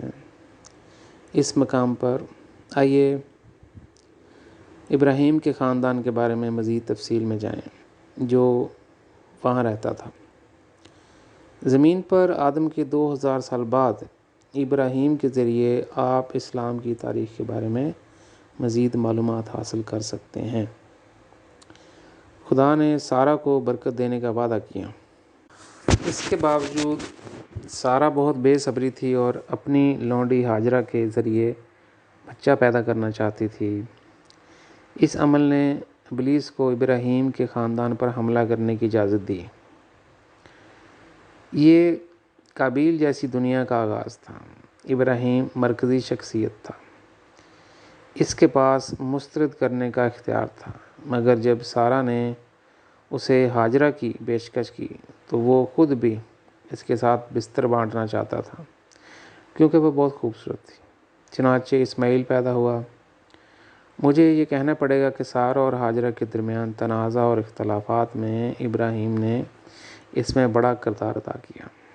ابراہیم اگر چاہتا تو اپنی شخصیت کو استعمال کر سکتا تھا، پھر سارہ اور ہاجرہ کے درمیان کبھی جدائی نہ ہوتی۔ یہ جنتوں کا منصوبہ تھا کہ زمین پر ایک حابیل جیسی دنیا بنائی جائے۔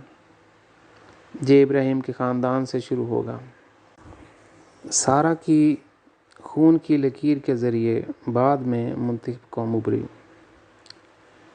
عیسیٰ اس نسل کی خاصیت کے طور پر پیدا ہوئے تھے۔ قابیل جیسی دنیا بعد میں اسماعیل کے خون کی لکیر سے ابھری۔ محمد اسی نسب سے پیدا ہوئے۔ یہی وجہ ہے کہ عیسائیوں کو حابیل کے طور پر اور مسلمانوں کو قابیل کی طرح سب سے بڑے چیلنجز کا سامنا ہے۔ خاص طور پر آج کل ہمارے دور میں اسلامی انتہا پسند اور دہشت گرد مضبوط درخت بن گئے جو کہ اب پھل دے رہے ہیں۔ اگر ہم نے ان درختوں کی صحیح وقت پر دیکھ بھال نہ کی تو یہ پوری دنیا کے لیے خطرہ بن جائیں گے۔ اسلام کا پیغام بہت آسان ہے۔ اسلام زمین پر قائم رہے گا اور باقی تمام مذاہب ختم ہو جائیں گے۔ اسلام میں 3 اصول کام کریں گے اگر اس میں طاقت ہوگی۔ اسلام دوسرے لوگوں سے مسلمان ہونے کا تقاضا کرے گا۔ اگر وہ انکار کرتے ہیں تو انہیں حفاظتی ٹیرف ادا کرنا ہوں گے۔ اگر وہ اس کی ادائیگی سے انکار کرتے ہیں تو مسلمان ان کے خلاف اعلان جنگ کر دیں گے۔ اس دین کی ابتدا میں اس کی بنیاد کس نے رکھی؟ وہ خود نبی محمد تھا، اور یہی نہیں، مخالفین کو صفحہ ہستی سے مٹانے کے لیے بھی وہ بہترین نمونہ تھا۔ میں نے اس کتاب میں چند مثالیں پہلے ہی لکھ دی ہیں۔ اس بات کا امکان تھا کہ پولس کے زمانے میں عیسائیت عرب ممالک کے ساتھ ساتھ یورپ میں بھی پھیل سکتی تھی۔ اگر ایسا ہوتا تو نئی دنیا کی بحالی بہت آسان ہوتی، لیکن کسی نہ کسی طرح ابراہیم، جبرائیل اور ان کے فرشتے روحانی دنیا میں اس کی اجازت نہیں دینا چاہتے تھے۔ ایک اور وجہ یہ تھی کہ عیسیٰ اور ابراہیم روحانی دنیا میں متحد نہ ہو سکے۔ اور بھی بہت سی وجوہات ہیں جن کی تفصیل میں یہاں نہیں جا سکتا۔ ابراہیم کو محمد کی طرف زیادہ راغب کیا گیا کیونکہ اس نے ابراہیم کو قرآن میں بہت بلند مقام دیا تھا۔ اس کے علاوہ محمد نے کئی بار اظہار کیا کہ وہ ابراہیم کے راستے پر چل رہے ہیں۔ اس نے ابراہیم کی بہت تعریف کی۔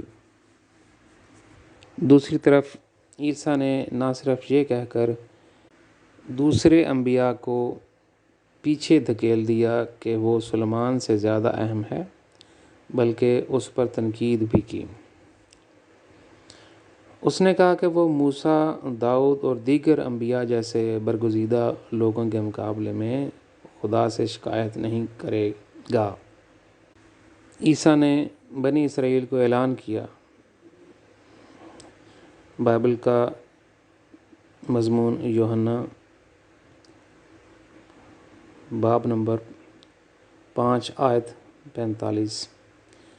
لیکن یہ مت سمجھو کہ میں باپ کے سامنے تم پر الزام لگاؤں گا۔ تمہارا الزام لگانے والا موسیٰ ہے، جس سے تمہاری امیدیں وابستہ ہیں۔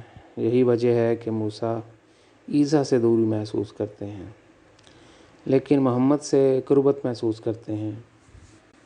عیسیٰ نے بائبل میں مضمون یوحنا چیپٹر 8 باب 8 اور آیت 58 میں اسرائیلیوں سے بھی کہا، میں تم سے سچ کہتا ہوں۔ عیسیٰ نے جواب دیا، ابراہیم کی پیدائش سے پہلے میں ہوں۔ ابراہیم نے روحانی دنیا میں یہ سننا بالکل پسند نہیں کیا۔ مجھے جو کہنا ہے وہ یہ ہے کہ سب سے خطرناک چیز جو ہوئی وہ یہ ہے کہ اسلام روحانی دنیا کے بہت سے جہانوں میں ابلیس کی حکمرانی میں آیا۔ اس کا مطلب یہ ہے کہ ابلیس اور اس کی بری قوتوں نے جبرائیل کو ان جہانوں سے نکال دیا۔ اس کا زمین پر کیا اثر ہوتا ہے؟ ابلیس روحانی دنیا میں ان مسلم جہانوں کو متاثر کرتا ہے، اور یہ مسلمان روحانی مخلوق اس اثر کو زمین پر اپنی اولاد تک پہنچاتی ہے۔ زمین پر مسلمانوں کا روحانی جسم اس زمین کو تباہ کرنے کے لیے ان کے جسمانی یعنی ظاہری جسم پر اثر انداز ہوتا ہے۔ اس کا مطلب ہے کہ آخر کار ابلیس کی مرضی پوری ہوئی۔ میں نے اکثر سنا ہے کہ مسلمانوں میں اسلامی انتہا پسند اور دہشت گرد اقلیت ہیں۔ اس کے باوجود مسلمانوں کی اکثریت جو ان سے ہمدردی رکھتے ہیں اور ان کی مالی مدد کرتے ہیں، اسلام میں ان کی اکثریت ہے۔ اس لیے مجھے پھر سے کہنا پڑتا ہے کہ اسلام کو اصلاح کی اشد ضرورت ہے۔ اب سوال یہ ہے کہ کیا یہ اصلاح اسلامی ممالک میں ہو سکتی ہے؟ اس کا جواب نہیں ہے۔ فرشتوں کی معلومات کے مطابق اسلام میں محمد کے بعد 12,000 پیغمبر آئے۔ وہ مارے گئے یا خاموش رہنے پر مجبور ہوئے۔ اگر اصلاح وہاں ہونی ہوتی تو بہت پہلے ہو جانی چاہیے تھی۔ اس کا مطلب یہ ہے کہ اصلاح کا آغاز اسلامی ممالک سے باہر ہونا چاہیے، کیونکہ اصلاح کا آغاز کرنے والے کو آزادی اور خصوصی تحفظ کی ضرورت ہوتی ہے۔ اگر امریکہ اور یورپ بنیادی طور پر اسلامی ممالک میں جمہوریت کو متعارف کرانے اور جمہوریت کے لیے جدوجہد کرنے والی نوجوان نسل کو متاثر کرنے کے لیے فکر مند ہیں تو یہ ایک آپشن ہوگا۔ نیٹو افواج پہلے ہی افغانستان میں موجود ہیں۔ امریکی اور کچھ یورپی مسلح افواج عراق میں موجود ہیں۔ فرشتوں کی دنیا میں سفر کے دوران فرشتوں نے مجھے بتایا کہ یورپ کو امریکہ کے ساتھ اتحاد کرنے کی ضرورت ہے۔ اس متحدہ قوت کے طور پر انہیں شام اور ایران پر قبضہ کرنا چاہیے اور لبنان میں جمہوریت کا تحفظ کرنا چاہیے۔ انہیں ان ممالک میں اس وقت تک رہنا چاہیے جب تک وہاں جمہوری ماحول قائم نہیں ہو جاتا اور جمہوریت اپنا پھل خود لاتی ہے۔ اگر ایسا ہوا تو دیگر اسلامی ممالک کے لیے ایک بڑا دروازہ کھل جائے گا۔ پھر وہاں اصلاح کا آغاز کرنا بہت آسان ہو جائے گا۔ اب جب کوئی مجھ سے خدا کی طرف سے آنے والے شخص کے ناطے سے پوچھتا ہے کہ اگر اسلامی ممالک نہیں چاہتے تو ہم جمہوریت کو اپنانے پر کیوں مجبور کریں؟ میرا جواب ہے، یہ ہماری اپنی آزادی اور خود مختاری کی دنیا کی حفاظت کے لیے ہے۔ ہمارے اپنے تجربے سے ہم جانتے ہیں کہ جمہوریت افراد، خاندانوں، معاشرے اور قوم کو اپنی آزادی اور اقدار کے ذریعے آزادانہ طور پر ترقی کرنے کا بہترین موقع اور ماحول فراہم کرتی ہے۔ اپنی ذمہ داری سے انسان معاشرے، اپنے ملک یا بین الاقوامی معاملات میں اپنا کردار ادا کر سکتا ہے۔ تمام بنی نوع انسان کو انفرادی اور انسانی حقوق کی آزادی دی گئی۔ انسان زمین پر ایک خوبصورت دنیا کی تعمیر کے لیے اپنے خدا کی عطا کردہ آلات، دماغ اور دل کو مثبت طریقے سے استعمال کرنے کے لیے آزاد پیدا ہوئے ہیں۔ دوسری طرف آمریت، بادشاہت، بنیادی اور تنگ نظری، ذہنی نظریات، جنونیت، اسلامی دہشت گردی اور مذہبی رکاوٹیں انسانی ترقی کو روکتی ہیں۔ تو اس دنیا میں نبی کا کیا کام؟ وہ ان کو خدا اور جنتوں کی طرف سے انسانیت کے لیے اقدار پہنچانے والا ہے۔ اس طرح انسانی فطرت روحانی طور پر ترقی کر سکتی ہے اور خدا کی فطرت سے ہم آہنگ ہو سکتی ہے۔ یہ صرف اس صورت میں ہو سکتا ہے جب ہم خدا اور ابدی زندگی کے بارے میں مزید الہی معلومات حاصل کریں جو آج تک انبیاء نے ہمیں بہت کم دی ہیں۔ انہیں خدا اور جنتوں کے سامنے براہ راست اس کے لیے ذمہ دار ٹھہرایا جانا چاہیے۔ انبیاء یا مسیح کا کام انسانی ضمیر کو اس سطح پر اٹھانا تھا جس پر وہ پہلے سے ہیں۔ تب انسان روحانی زندگی کا تجربہ اور مشاہدہ کرنے کے قابل ہو جاتا ہے۔ انسانوں کو خدا کے ساتھ زندگی کے بہت سے تجربات ہونے چاہئیں۔ انسانی فطرت میں اس طرح کی داخلی تبدیلی زمین پر ظاہری طور پر ایک مثالی ماحول پیدا کر سکتی ہے۔ مجھے یہ کہنا ہے کہ ہم ایک ایسے دور میں رہتے ہیں جب مثالی دنیا کے لیے انبیاء کے کیے ہوئے تمام وعدے پورے ہو سکتے ہیں۔ اب ہم ایک نئے باب میں آ گئے ہیں۔ تمام مذاہب پر اسلام کی فتح کا مسلمانوں کا عقیدہ۔ The belief of Muslims in the victory of Islam over all other religions۔ اسلامی تعلیمات کے مطابق دوسرے مذاہب کو اپنا عقیدہ قبول کرنا ہوگا ورنہ وہ کافر ہیں۔ 1400 سال سے اسلام کی بنیادی تعلیم یہی رہی ہے کہ آخر کار عیسائیت اور اسلام کے درمیان فاتح اور ہارنے والا ہوگا۔ جیتنے والا مذہب دوسرے کو بھگو دے گا اور ہارنے والا فاتح مذہب میں جذب ہو جائے گا۔ مسلمانوں کے لیے یہ بالکل واضح ہے کہ اسلام جیت جائے گا اور عیسائیت ہارے گی۔ قرآن میں عیسیٰ کے بارے میں ایک عظیم پیشین گوئی موجود ہے۔ عیسائیوں کی طرح مسلمان بھی یقین رکھتے ہیں کہ عیسیٰ واپس آ رہا ہے۔ ان کے عقیدے کے مطابق عیسیٰ اسلامی ممالک میں آئے گا۔ پہلے وہ وہاں مسلمان ہوگا، پھر اس کا امام بنے گا جب ان کی رہنمائی کرے گا، یعنی عیسیٰ اسلامی انتہا پسندوں اور دہشت گردوں کا رہنما بن جائے گا۔ اس کا مقام کم و بیش ملا یا بن لادن جیسا ہوگا۔ میں یہاں اس کا ذکر کرتا ہوں کیونکہ اسلامی عقیدے کے مطابق عیسیٰ مسلمانوں کی فوج کی قیادت کرے گا۔ وہ عیسائیوں کے پاس جائے گا اور ان سے مسلمان بننے کو کہے گا، جیسا کہ بن لادن نے کیا تھا۔ اس نے بش کو پیشکش کی کہ وہ مسلمان ہو جائے اور پورا امریکہ اسلام قبول کر لے ورنہ تباہی ہوگی۔ اسلامی عقیدے کے مطابق واپس آنے والا عیسیٰ جو ایک اسلامی ملا بن جائے گا، عیسائیت کے خلاف مقدس جنگ کا اعلان کرے گا۔ اگر عیسائی مسلمان ہونے سے انکار کرتے ہیں، عیسیٰ مسیحیت کو تباہ کرنے سے پہلے تمام صلیبوں کو تباہ کر دے گا اور تمام خنزیروں کو مار ڈالے گا۔ پہلا سوال یہ ہے کہ واپس آنے والے عیسیٰ کیسے مسلمان ہوا اور اپنے ہی مذہب عیسائیت کو بلیک میل کرتا ہے؟ دوسری بات یہ ہے کہ لاکھوں اور لاکھوں کراس ہیں، تمام صلیبوں کو تباہ کرنے میں صرف 1000 سال لگتے ہیں۔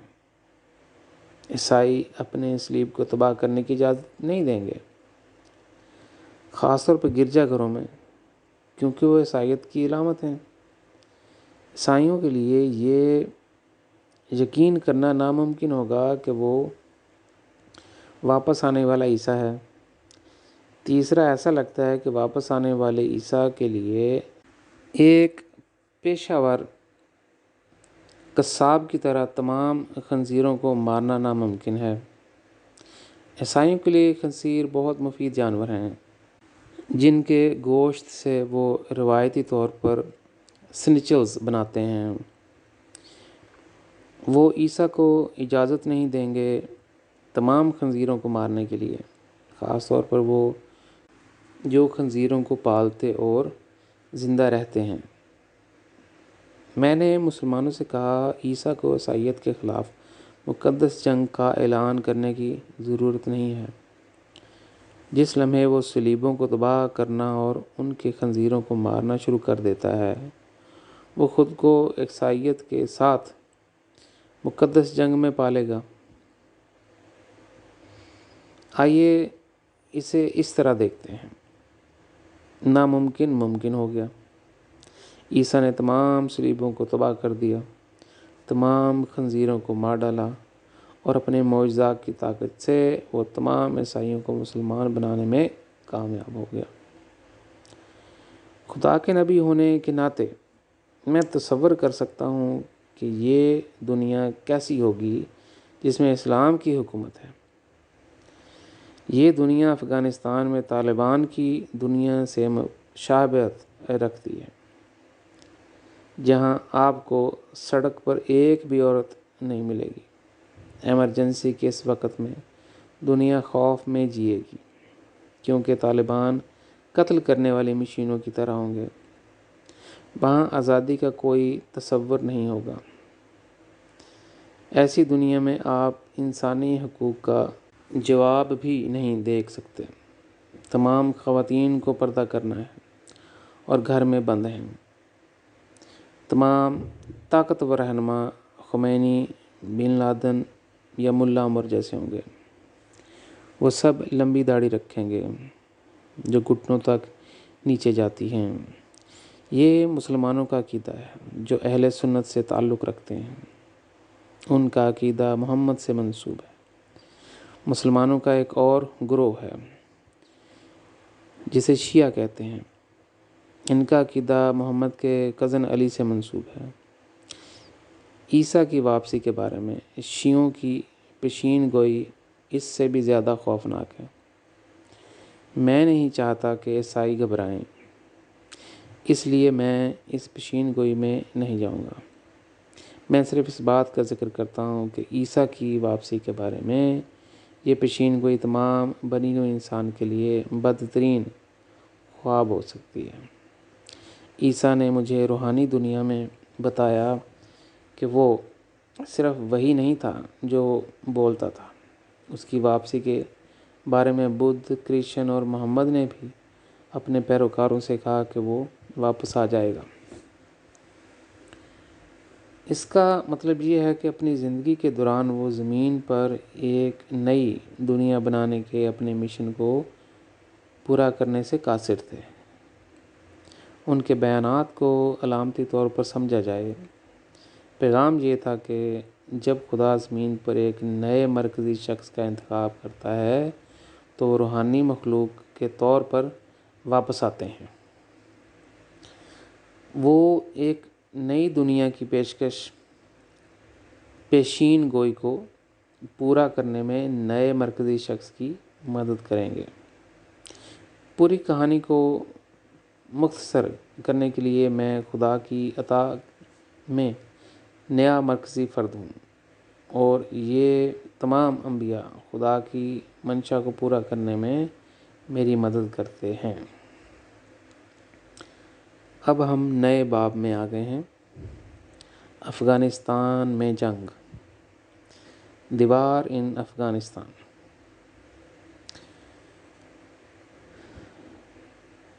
کتاب مکاشفہ میں بائبل میں کچھ علامتی طور پر اس موضوع پر پیشین گوئی کی گئی ہے۔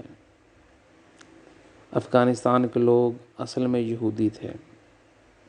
12 یہودی قبائل میں سے 2 کو افغانستان جلا وطن کر دیا گیا۔ بعد میں جب اسلام وجود میں آیا تو وہ مسلمان ہو گئے۔ اگر تمام یہودی مسلمان ہوتے تو ان کی طرح نظر آتے،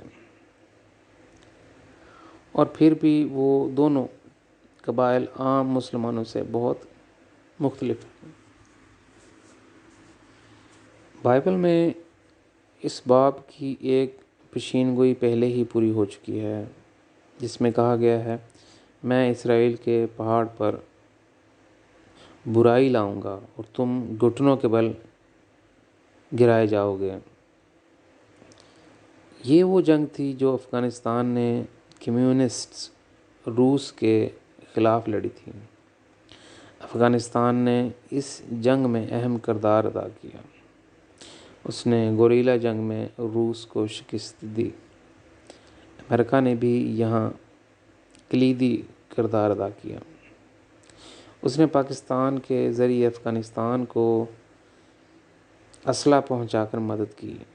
یہ افغانستان اور دیگر اسلامی ممالک کے لیے ایک مقدس جنگ تھی، لیکن پردے کے پیچھے امریکہ اور CIA نے افغانستان کے لوگوں کو روس کے خلاف جنگ کی تحریک دی۔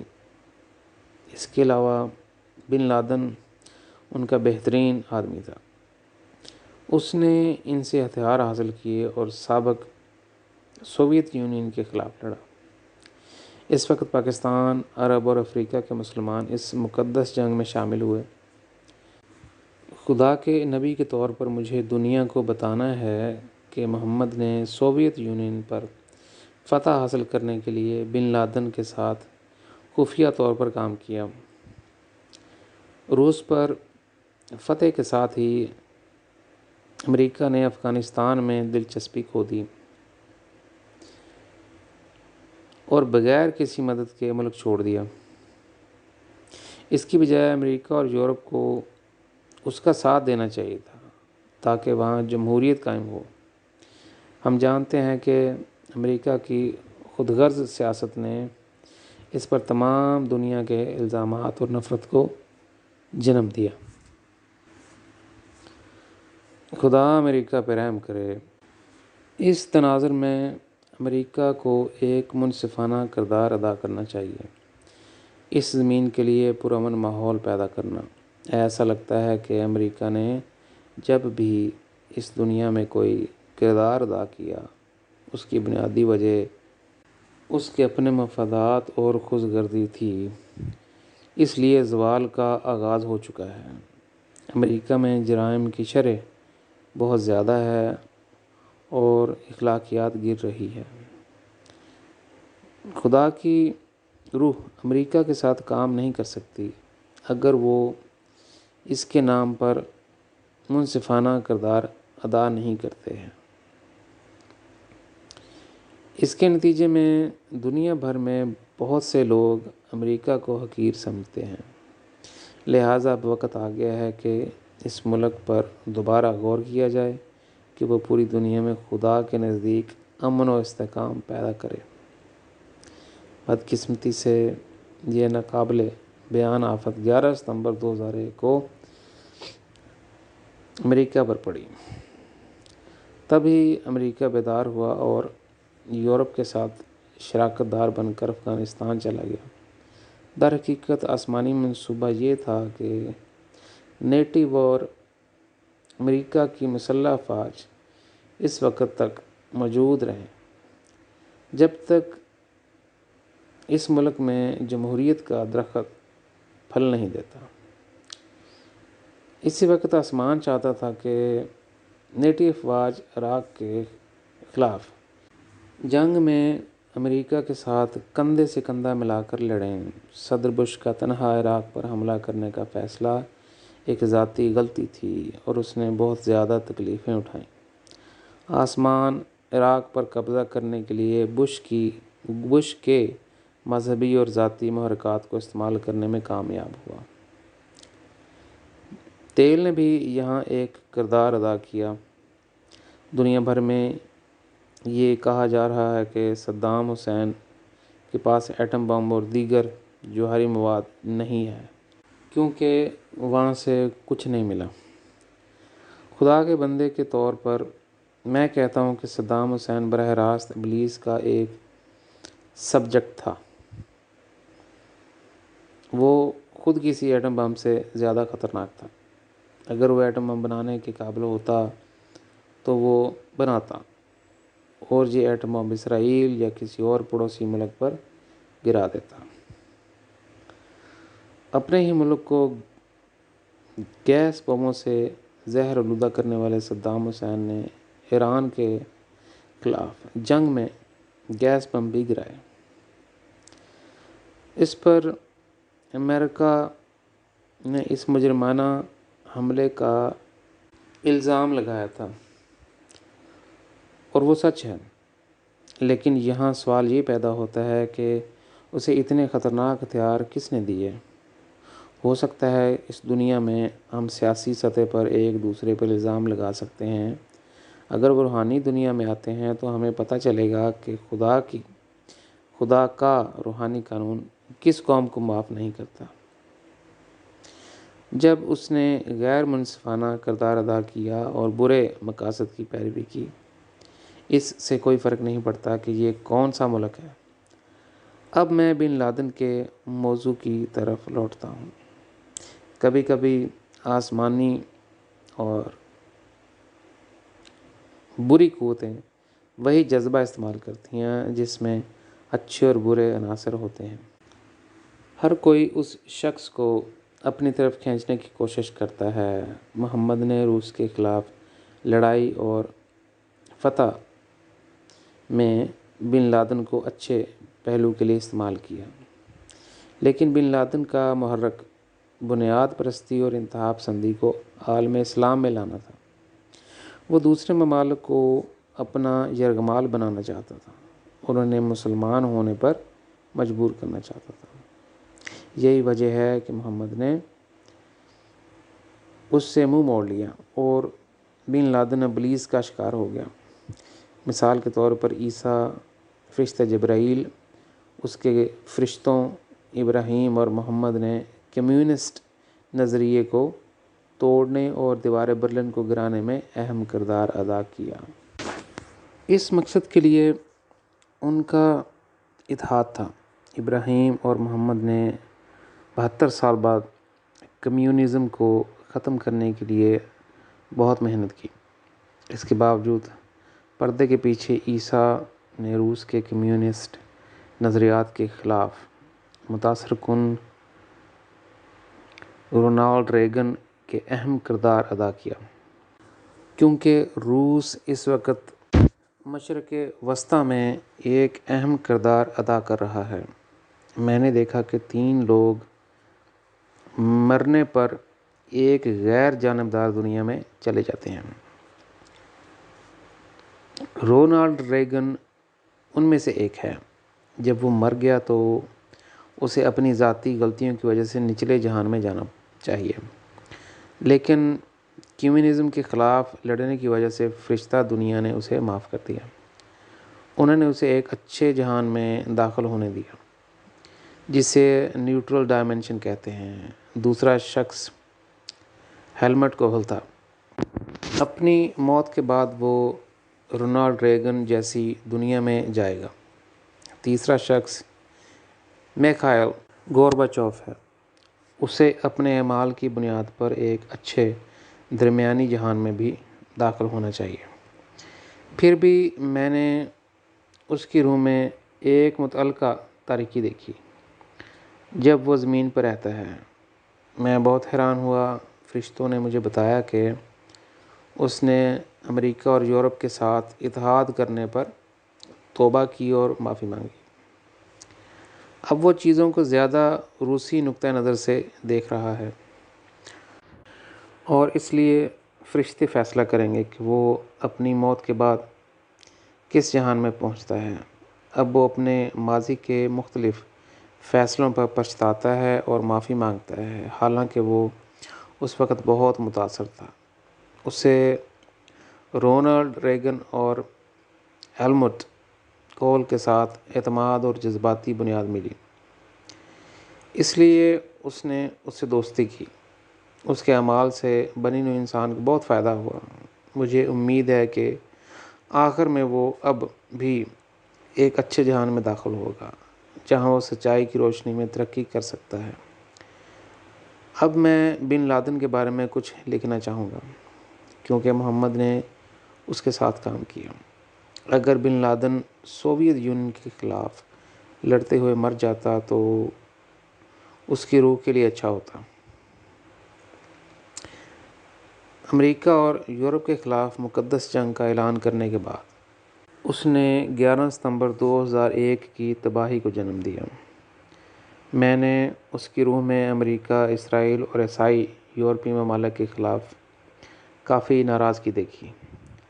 اب وہ شیطانی طرف ہے، خاص طور پر جب اس نے امریکہ سے اسلام کو ایک قومی مذہب کے طور پر قبول کرنے کے لیے کہا، کیونکہ صرف اسی طریقے سے وہ خود کو اسلامی دہشت گردوں کے پرتشدد قتل سے بچا سکتا ہے۔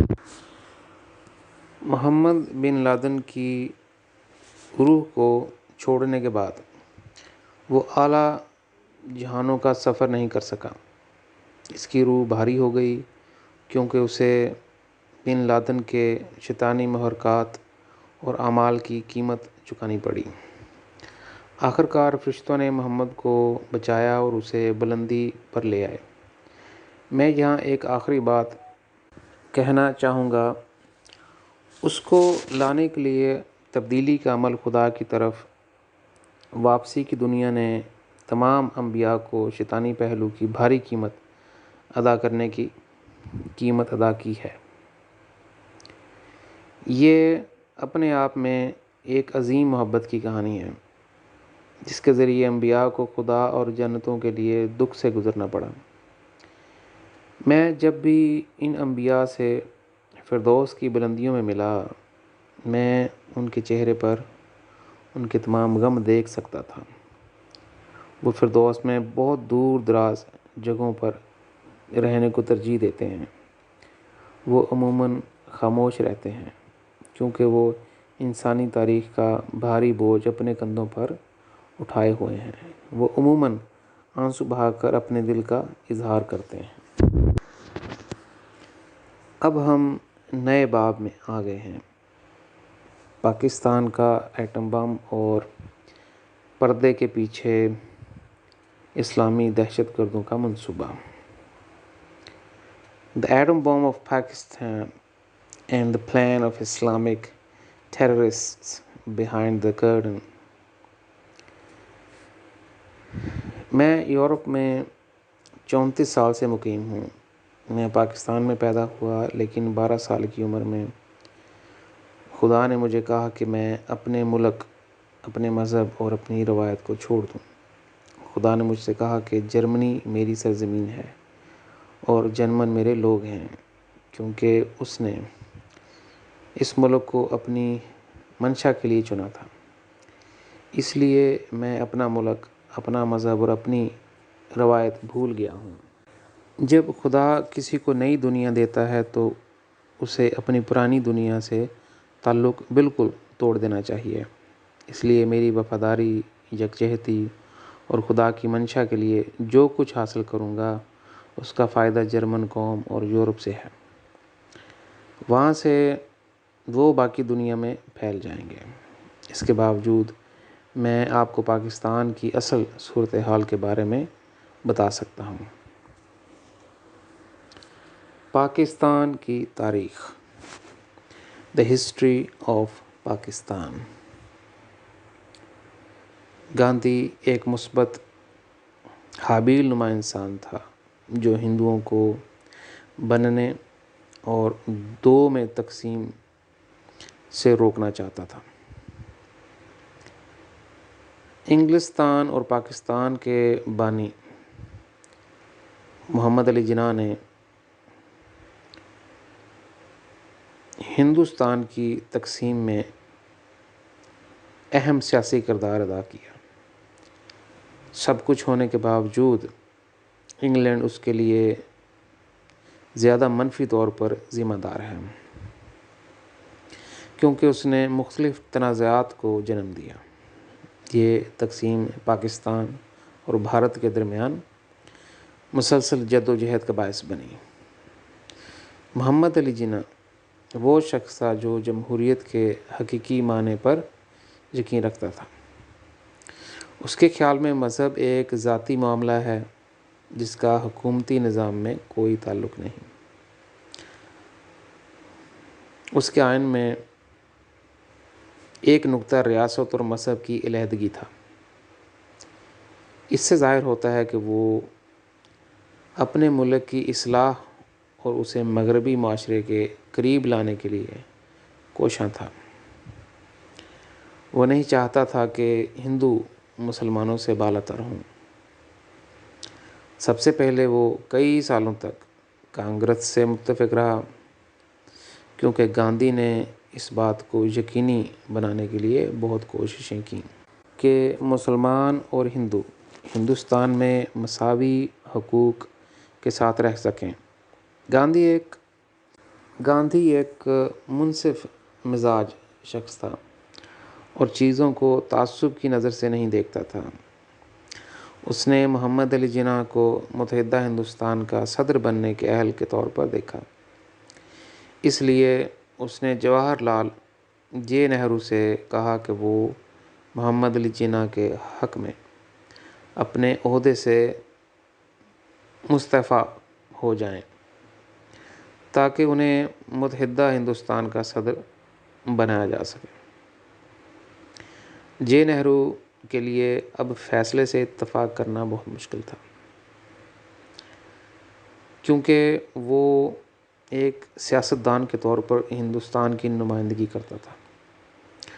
وہ ہندوستان میں اکثریت میں تھا، اس لیے اس نے گاندھی سے کہا، میرے لیے یہ فیصلہ کرنا بہت مشکل ہے، یہاں تک کہ اگر میں اپنے عہدے سے استعفیٰ دے دوں اور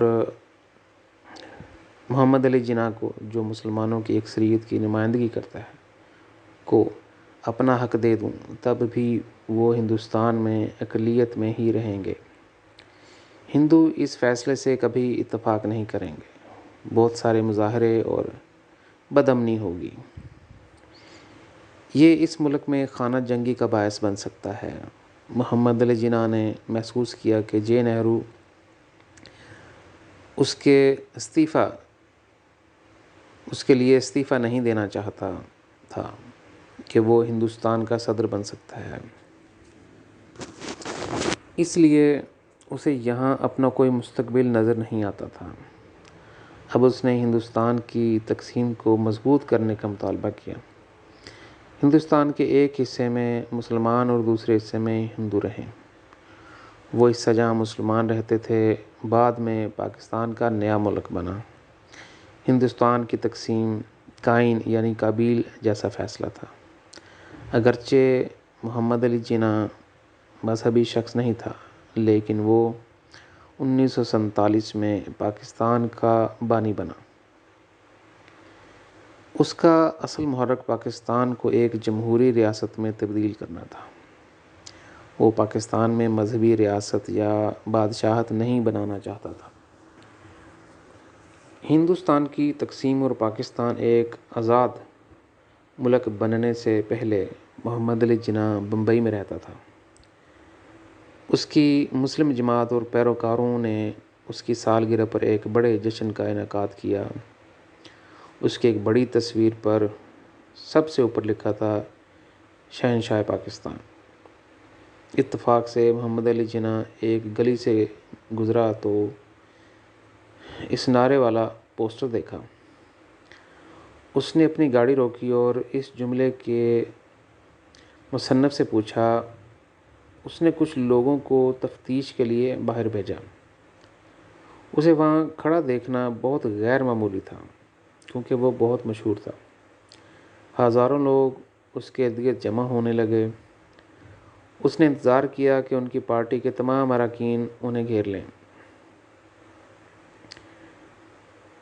پھر اس نے تقریر کی۔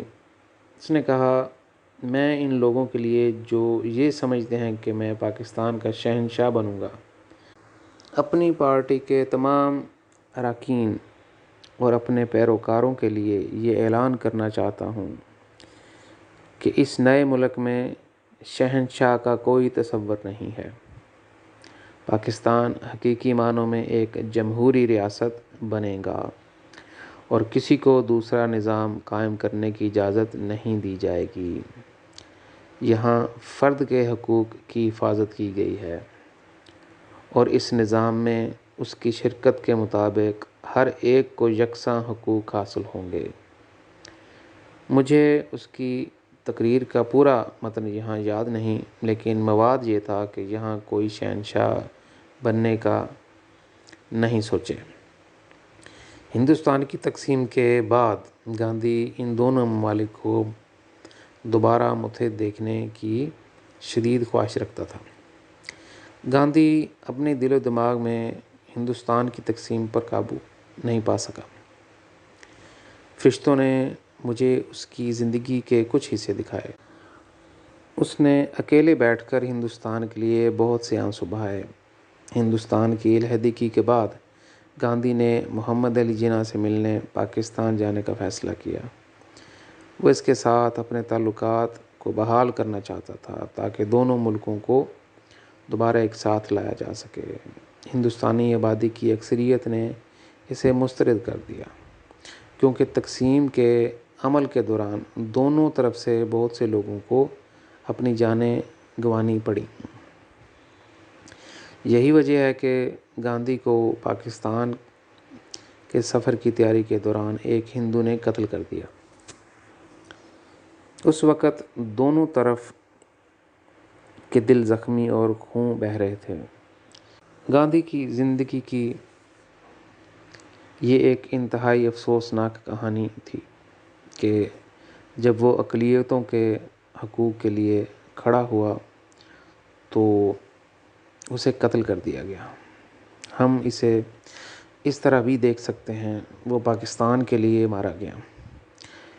ہندوستان نہیں چاہتا تھا کہ وہ پاکستان کا سفر کرے اور پھر بھی گاندھی کا دل ان کو دوبارہ ملانے کی خواہش رکھتا تھا۔ دوسری طرف یہ پاکستان کی بدقسمتی تھی کہ محمد علی جناح پاکستان کے آئین کا اعلان کرنے کے بعد زندہ نہیں رہا، ورنہ آج پاکستان کے حالات مغربی معاشرے جیسے ہوتے۔ لفظی احساس میں پاکستان ایک حقیقی جمہوری ملک ہوتا۔ محمد علی جناح کو مذہبی انتہا پسندوں نے مہلک انجیکشن کے ذریعے قتل کیا تھا۔ وہ اس جمہوری آئین کو پاکستان میں کافی حد تک نافذ ہوتے دیکھ کر نفرت کرتا تھا۔ اس کی موت کے بعد اس کا آئین خفیہ طور پر غائب ہو گیا اور اس کا جمہوری پاکستان کا خواب دم توڑ گیا۔ اس ملک کی قیادت خود غرض اور نااہل لیڈروں کے ہاتھوں میں چلی گئی جو اپنے ملک کے وفادار نہیں تھے۔ یہ لوگ صرف اپنی پشت پر لیبل لگا کر جمہوریت پسند تھے۔ وہ جمہوریت کے نام پر اقتدار میں آئے لیکن ان کے دل و دماغ میں وہ حقیقی آمر تھے جنہوں نے اپنے ملک میں مزید تباہی مچائی۔ انہوں نے پاکستان کو اس کی ترقی میں پیچھے جانے دیا اور مذہبی انتہا پسندوں کو آگے بڑھنے کے لیے بہت سے مواقع فراہم کیے۔ کسی بھی مذہبی شخصیت نے آئین کو تسلیم نہیں کیا۔ جب میں نے وقتاً فوقتاً پاکستان کا سفر کیا تو میں نے مختلف رہنماؤں سے پوچھا، کیا آپ اس آئین کو قبول کرتے ہیں جو محمد علی جناح نے پاکستان کے لیے جاری کیا تھا؟ سب نے مجھے ایک ہی جواب دیا اور کہا، نہیں، یہ آئین اسلام کی بنیادی روح کے خلاف ہے۔ ہم اسے نہ تسلیم کرتے ہیں اور نہ ہی قبول کرتے ہیں۔ اس آئین میں تبدیلی کی ضرورت ہے۔ اب میں آپ کو بتانا چاہتا ہوں کہ مجھے محمد علی جناح کے ذریعے کیا پتہ چلا۔ اس کے جہانوں میں میرے سفر میں نے دیکھا کہ وہ بہت اداس ہے۔ مجھے دیکھ کر اس کے چہرے پر بہت سے آنسو بہہ گئے۔ اگر اسے معلوم ہوتا کہ پاکستان جمہوریت کے راستے پر نہیں چل رہا تو وہ اس ملک کو کبھی تقسیم نہ کرتا۔ اس نے کہا، اس تقسیم کے نتائج کے پیش نظر اگر میں کر سکتا ہوں تو میں تقسیم کو روکنے کے لیے وقت پر واپس جاؤں گا تاکہ دوبارہ متحدہ ہندوستان کو دیکھا جا سکے۔ میں نے اپنے خوابوں میں دیکھا کہ پاکستان بالکل جمہوریت کے راستے پر گامزن ہے۔ میں نے پاکستان کو جو آئین دیا اس کی اپنی روح سے وضاحت کی ہے۔ مذہب کے لیے سیاسی معاملات میں مداخلت اور اصولوں پر قبضہ کرنے کی کوئی گنجائش نہیں ہے۔ پھر وہ رونے لگا۔ وہ اتنا رویا کہ اس کی پوری روح کانپ رہی تھی۔ آخر میں اس نے کہا، کاش میں نے گاندھی کے مشورے پر عمل کیا ہوتا کہ ہندوستان کو تقسیم نہ کیا جائے۔ محمد علی جناح ایک متعلقہ فکری درمیانی جہان میں رہتا ہے۔ اس کے جہان میں روحانی مخلوق ہیں جو زندگی کے اصولی راستے پر چلتے ہیں۔ اس کے بعد میں گاندھی کے جہان میں چلا گیا۔ وہ ایک اعلیٰ جہان میں رہتا ہے جو احساسات عقل پر حاوی ہوتے ہیں۔ اس کا جہان اسے روحانی طور پر بڑھنے کا موقع فراہم کرتا ہے۔ جب میں وہاں پہنچا تو اس نے مجھ سے کہا، فرشتوں نے مجھے بتایا کہ عقابوں کا شہنشاہ مجھ سے ملنے آ رہا ہے۔ میں اپنی میٹنگ کے لیے خود کو تیار کر سکتا ہوں۔ کچھ عجیب سا تھا۔ گاندھی کچھ مضبوط اینک پہنے ہوئے تھا۔ وہ تقریباً نابینا تھا۔ اس نے کچھ دیکھنے کی بہت کوشش کی تو اس کی آنکھوں کے سامنے دھند چھا گئی۔ میں نے فرشتوں سے وجہ پوچھی۔ ان کا کہنا تھا کہ اسے آنکھوں کا یہ مسئلہ ہے کیونکہ اس نے برطانوی حکومت کو نکالنے کے لیے انسانی حقوق اور امن کی تحریک کی بنیاد رکھی تھی۔ تاہم یہ آسمانی منصوبہ تھا کہ انگریز اس وقت تک ہندوستان میں رہیں جب تک کہ ملک مغرب کی طرح بڑھ نہ جائے اور وہاں عیسائیت کو تسلیم کر لیا جائے اور اسے قائم کیا جائے۔ اس برج میں ہندوستان کے لیے جمہوریت کے راستے پر چلنا بہت آسان ہوگا، کیونکہ مذہبی انتہا پسندی کے عناصر ختم ہوں گے۔ دوسری طرف برطانوی حکومت نے مختلف غلطیاں کیں جن کی وجہ سے گاندھی نے انہیں ہندوستان سے نکال دیا۔ یہ ہندوستان کی ترقی کے لیے اچھا نہیں تھا۔ میں نے دیکھا کہ ہندوستان کی یاد نے گاندھی کی روح کو کبھی نہیں چھوڑا۔ اسی لیے فرشتے اسے وقتاً فوقتاً ہندوستانیوں کے نچلے جہانوں میں بھیجتے رہتے ہیں جہاں بہت سے تنازعات ہوتے ہیں۔ جب گاندھی ان جہانوں سے واپس آتا ہے تو اسے بحالی کے مرحلے کی ضرورت ہوتی ہے۔ فرشتے گاندھی کو اپنے ماضی کے بارے میں اپنے جہان میں بات کرنے کی اجازت نہیں دیتے۔ گاندھی نے میرا ہاتھ تھاما اور کہا، جب میں زمین پر رہتا تھا میرے اندر روحانی زندگی کے بارے میں مزید جاننے کی شدید خواہش تھی۔ میں نے اس سے کہا، یہ گہری خواہش اسے ایک ایسے جہان میں لے آئی جس میں جذبات عقل پر حاوی ہیں۔ اس کے طرز زندگی اور اس کے الفاظ نے زمین پر بہت سے لوگوں کو متاثر کیا ہے۔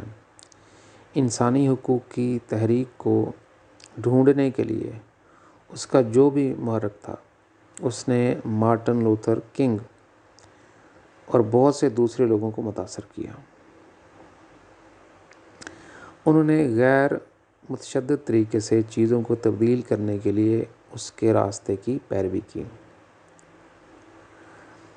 اس نے میرا ہاتھ مضبوطی سے پکڑا اور کہا، میں خدا کو بہت گہرے طریقے سے جاننا چاہتا ہوں۔ چند بار مجھے فرشتوں کی طرف سے آپ کی پہلی کتاب کے بارے میں ایک لیکچر سننے کا موقع دیا گیا۔ کتاب کا نام تھا خدا دکھائی دینے والا خدا ہے جو انسانیت پہ ایک مرئی خدا کے طور پر ظاہر ہوتا ہے۔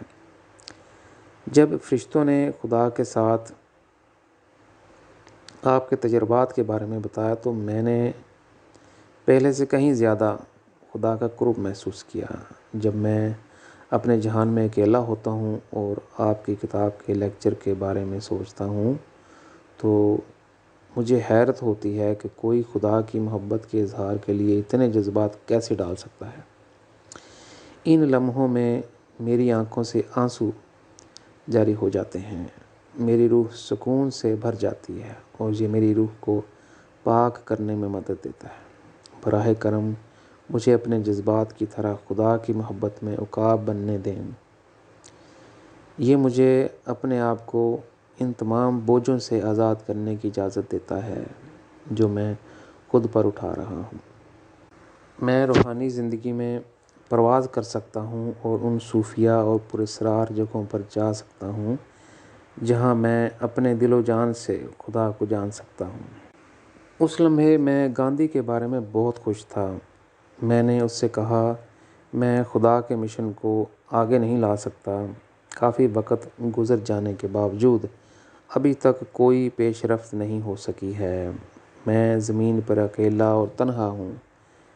میں وعدہ کرتا ہوں کہ اگر میں روحانی زندگی میں آیا تو میں تمہاری اور تمہارے جیسے لوگوں کی مدد کروں گا۔ جب میں نے گاندھی کو الوداع کہنا چاہا تو اس نے مجھ سے کہا، میری ایک خواہش ہے، میں ایک بار تمہیں گلے لگانا چاہتا ہوں۔ میں نہیں جانتا کہ میں آپ کو دوبارہ کب دیکھوں گا۔ جب اس نے مجھے گلے لگایا تو وہ بچوں کی طرح رونے لگا۔ پھر اس نے مجھ سے کہا، آپ میرے روحانی باپ ہو، میں آپ سے جدا نہیں ہونا چاہتا۔ آپ کے وعدے نے مجھے آزاد کر دیا۔ میں جانتا ہوں کہ میں کبھی نہیں بھولوں گا۔ بہت آہستہ آہستہ میں اڑ گیا۔ میں روشنی کی رفتار سے نہیں اڑتا تھا کیونکہ گاندھی اور اس جہان کے دوسرے انسان مجھے جب تک ممکن ہو دیکھنا چاہتے تھے۔ میں نے بعد میں دیکھا کہ گاندھی کے جہان میں کچھ ممتاز شاعر رہتے تھے۔